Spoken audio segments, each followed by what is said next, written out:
Mr. President, first of all, allow me to congratulate Your Excellency Mr. Miroslav Lajčák on your election as the President of the 72nd session of the United Nations General Assembly.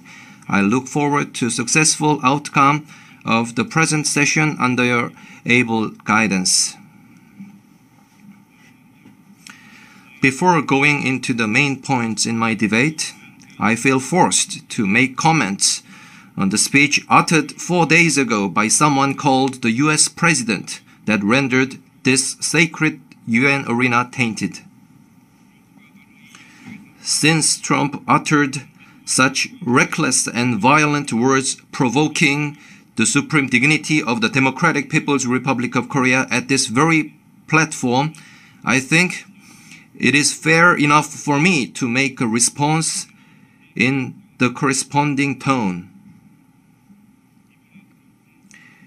During his 8 months in power, he has turned the White House into a noisy marketing place full of crackling sounds of abacus beads, and now he has tried to turn the UN arena into a gangster's nest where money is respected and bloodshed is the order of the day. The absurd reality that a person like Trump, a mentally deranged person full of megalomania and complacence, the person who is chastised even by American people as Commander-in-Grief, Lion King, President Evil, is holding the seat of the US President, and the dangerous reality that the gambler who grew old using threats, frauds, and all other schemes to acquire a patch of land holds the nuclear button. These are what constitute the gravest threat to the international peace and security today. Due to his lacking of basic common knowledge and proper sentiment, he tried to insult the supreme dignity of my country by referring it to a rocket. By doing so, however, he committed an irreversible mistake of making our rocket's visit to the entire US mainland inevitable all the more. None other than Trump himself is on a suicide mission. In case innocent lives of the US are harmed because of this suicide attack, Trump will be held totally responsible. The respected supreme leader of the DPRK, Comrade Kim Jong-un, stated, "As a man representing the DPRK and on behalf of the dignity and honor of my state and people and on my own, I will make the man holding the prerogative of the supreme command in the US pay dearly for his speech calling for totally destroying the DPRK." Trump might not have been aware what is uttered from his mouth, but we will make sure that he bears consequences far beyond his words, far beyond the scope of what he can handle, even if he is ready to do so. Mr. President, focusing on people, striving for peace and a decent life for all on a sustainable planet, this is the theme of the current session. For all countries and people to enjoy peace and a decent life, it is imperative to realize genuine international justice before anything else. Realizing international justice is one of the main missions of the United Nations. Mr. President, Article 1 of the UN Charter stipulates to bring about by peaceful means and in conformity with the principles of justice and international law, adjustment or settlement of international disputes or situations which might lead to a breach of the peace. Due to high-handedness and arbitrariness of one particular big power, however, at present, the purpose and principles of the UN Charter and other established basic principles of international relations are now wantonly ignored in the UN arena. abnormal acts justifying and legitimatizing high-handedness and arbitrariness, and acts of violating truth and justice are connived at or tolerated. The most rampant violation of international justice can be seen on the Korean Peninsula. Unprecedented acts of injustice, such as imposing harsh sanctions on a victim for the reason that the victim choose to stand up to the offender, are openly committed in the name of the UN. The essence of the situation on the Korean Peninsula is a confrontation between the DPRK and the US, where the former tries to defend its national dignity and sovereignty against the latter's hostile policy and nuclear threats. The United States is the country that first produced nuclear weapons and the only country that actually used it, massacring hundreds of thousands of innocent civilians. It is the US that threatened to use nuclear weapon against the DPRK during the Korean War in 1950s and first to introduce nuclear weapons into the Korean Peninsula after the war. The US started large-scale joint military exercises against the DPRK during the Cold War period and further increased their scope and aggressive nature after the Cold War, staging the exercises several times a year by mobilizing more of nuclear strategic assets. What else could be a bigger threat than the violent remarks such as pouring fire and fury, total destruction, coming from the top authority of the world's biggest nuclear power? The very reason the DPRK had to possess nuclear weapons is because of the US, and it had to strengthen and develop its nuclear force onto the current level to cope with the US. The US hostile policy and nuclear threats have continued over 70 years, and these have led the situation on the Korean Peninsula to a touch-and-go point. But in the United Nations, unjustifiable resolutions which illegalize justice as injustice are randomly adopted due to the high-handedness of the US. The respected Supreme Leader, Comrade Kim Jong-un, chairman of the State Affairs Commission of the DPRK, said, "International justice is never achieved by itself. It can only be achieved when the anti-imperialist independent countries are strong enough.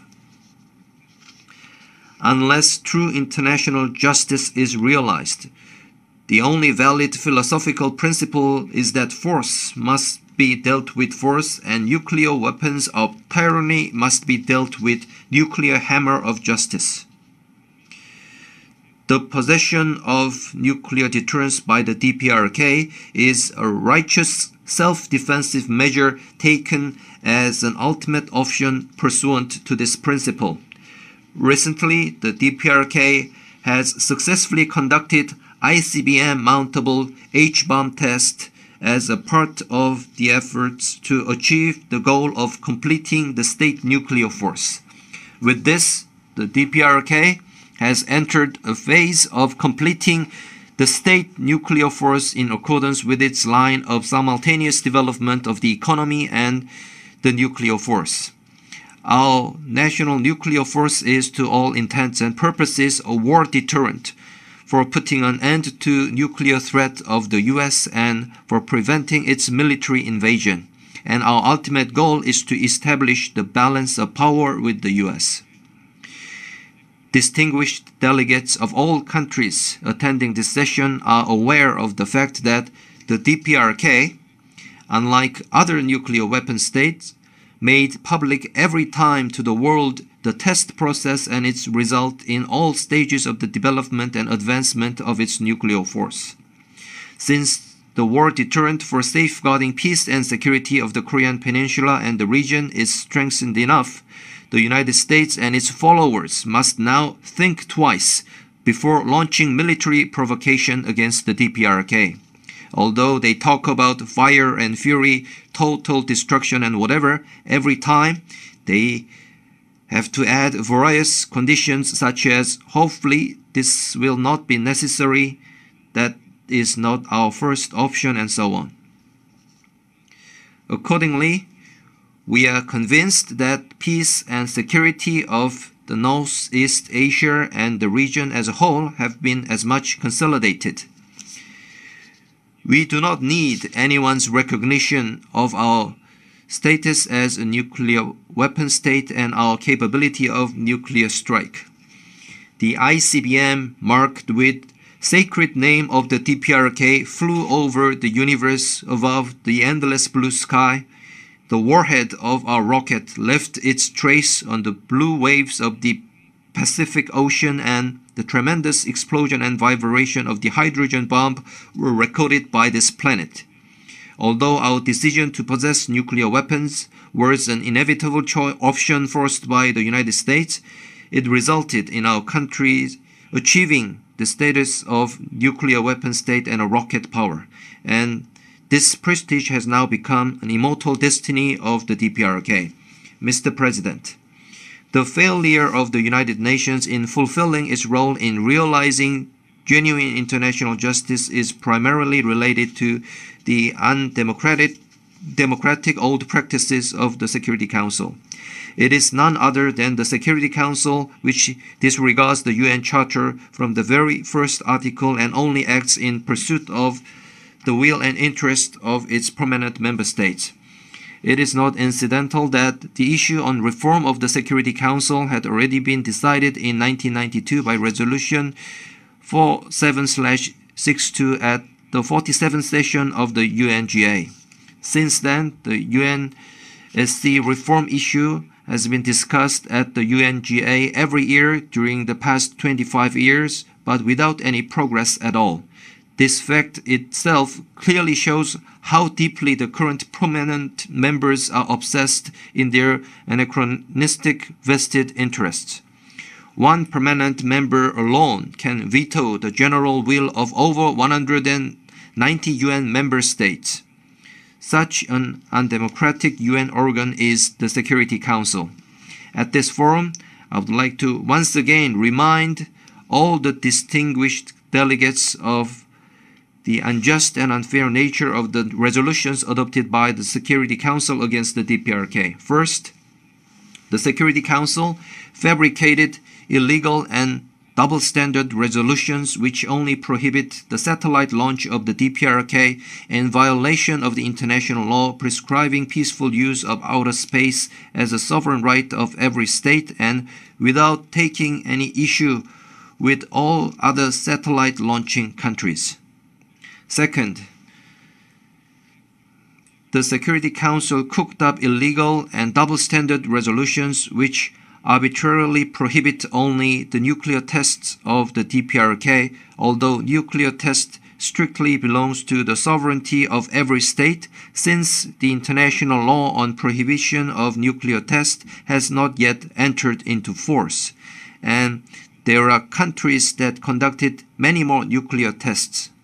Third, the Security Council condemned the development of nuclear weapons by the DPRK as a threat to international peace and security, and on that basis fabricated illegal and double-standard resolutions in contravention of Article 51 of the UN Charter, which recognizes the right to self-defense of every state, and without calling into question the other countries that kept on developing latest nuclear weapons of various kinds.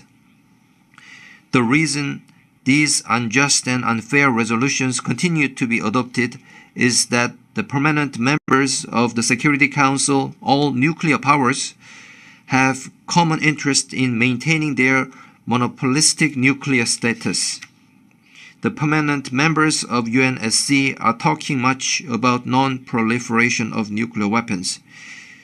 But viewed from the aspect of nuclear non-proliferation, the DPRK's possession of nuclear weapons is a righteous self-defensive measure.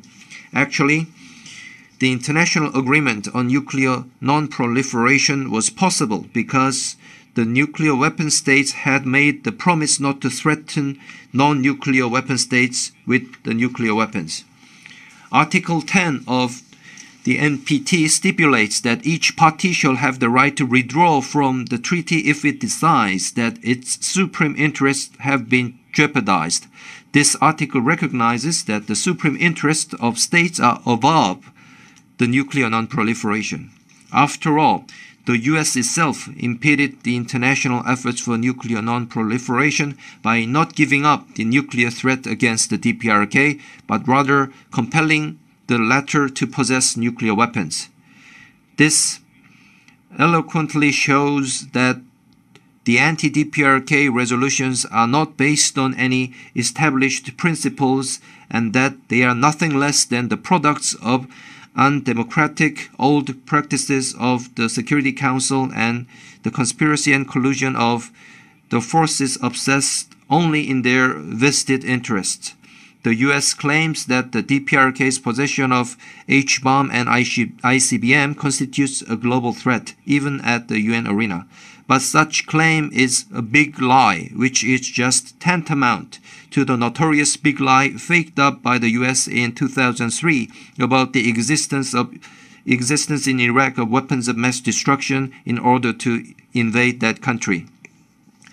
The Democratic People's Republic of Korea is a responsible nuclear weapon state. We will take preventative measures by merciless preemptive action in case the U.S. and its vessel forces show any sign of conducting a kind of decapitating operation on our headquarters or military attack against our country. However, we do not have any intention at all to use or threaten to use nuclear weapons against the countries that do not join in the U.S. military actions against the DPRK. The U.S. is resorting to an intrigue of condemning the DPRK's nuclear possession as a global threat in order to find a pretext for coercing other UN member states into implementing the anti-DPRK sanctions resolutions. This is a sneaky and selfish attempt by the U.S. to avoid its responsibility for the nuclear issue of the Korean Peninsula and to pursue its own interests by using and sacrificing other countries that have nothing to do with the issue. The DPRK government made a request to the UN Secretariat that a forum of international law experts be organized to assess legal grounds and lawfulness of the UNSC resolutions, but we have not heard anything from the Secretariat for 9 months already. Same is true of the fact that the DPRK made repeated requests to the United Nations Security Council to discuss the serious threat to the international peace and security posed by the aggressive and provocative U.S.-South Korea large-scale joint military exercises, but these requests were never put on the UNSC agenda, rather turned down every time. The UN Charter stipulates that the members of the United Nations accept and carry out the decisions of the Security Council. If the resolutions on the DPRK adopted at the Security Council are truly lawful and fair, there will be no need that all U.S. ambassadors abroad and even the President and the State Secretary turn out to coerce other countries into implementing the resolutions. Furthermore, there will be no need for the U.S. to bring its stooges like South Korea and Japan into this. The UN member states should not yield in to pressure of an individual big power in dealing with the UNSC resolutions, but make an independent judgment on lawfulness, impartiality, and morality of the resolutions and contribute to promoting reform of the UNSC by further raising their voices against high-handedness and arbitrariness.